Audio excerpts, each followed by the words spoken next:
The Kentia Palm is what indoor palm trees are made of. They're the absolute best palm tree that you can have for the indoors, and that's because they are tolerant to low light. But that doesn't mean that they prefer low light. They'll actually grow much faster for you if you put them in bright light. But of course, that's why everybody has them in their hotels and all their fancy places, because they can withstand a low light scenario. Now, low light does not mean no light. They still do need some light.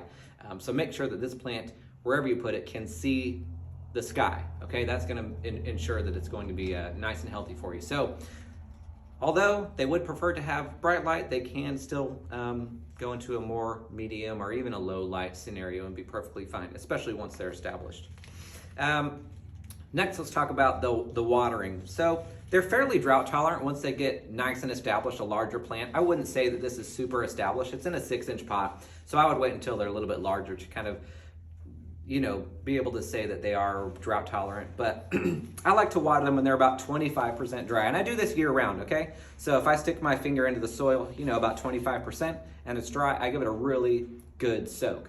Now, during the spring and summer months, they are going to be actively growing. And if you really want to help them out with that growth, you can apply a fertilizer.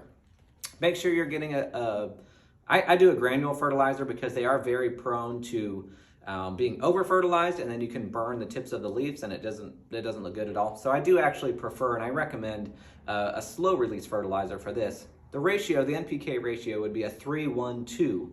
So just search for a 3-1-2 granule fertilizer for this character, and make sure that it's not getting over fertilized, and you're not going to ruin your oftentimes very expensive Kentia palm that way. If you want to repot, I would do it in the spring and the summer months, and a good way to know is just if the roots are coming out the bottom. That's kind of a good indicator that the plant is outgrowing the pot, and it would retain more moisture, be easier to care for if you went up one size in a pot. So for the soil that I use for these, I use 3 parts, something that's going to drain really well, something like a cactus soil, or a lot of sand really even works super well, and I mix that in with a houseplant soil.